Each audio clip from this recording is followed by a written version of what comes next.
আপনি এরকম বলতে পারেন না। আগে শেখ হাসিনা এইভাবে কথা বলতো। শেখ হাসিনা সবচেয়ে বড় এলিশন ছিল বিএনপির এগেন্সটে কথা বলতো।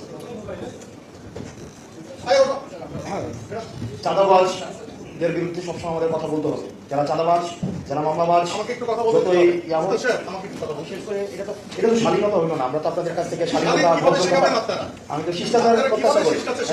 আমরা সে একটা একজন কথা বলে বিএনপির এগেন্সটে কথা বলতে পারেন না। একজন কথা বলে আমরা এটা জানি না কিভাবে কথা বলতে মানে হবে। এটা মিনিমাম যদি আপনার আমরা তো জানি না এই ফোরামে এই কথা বলা হবে। একজন কথা বললে আরেকজন কথা বলতে হয় না। এই ভদ্রতাটা আপনার এটা বলাই যাবে না এখানে। এই ভদ্রতাটা এখানে আমরা জানতাম না। আমাদের এখানে পয়েন্ট করা হবে। মেহনতি হবে।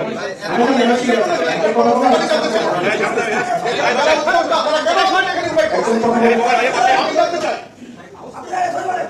একজন কথা বলে আরেকজন কথা বলতে হয় না। আপনি বললেন আপনার কাছে আমাদের কেন এখানে ইনভাইট করা হয়েছে এটাকে আমাকে এক্সপ্লেইন করতে হবে। আপনার কাছে আমরা শিখবো। কিন্তু আপনি যদি এবং না আপনি এইভাবে কথা বলতে পারেন। এই তো আপনি এইভাবে কথা বলতে পারেন। আমাকে বলতে হবে। আমি বলছি আমাকে বলতে হবে কেন এখানে আমাকে ইনভাইট করা হয়েছে। আপনি এইভাবে বলতে পারেন। আপনি এইভাবে কথা বলতে পারেন। আমি একটা দলের প্রতিনিধি হিসেবে এখানে আসছি। তাহলে আমি আপনি একটা দলের প্রতিনিধি হিসেবে আসছি। না, এটা হচ্ছে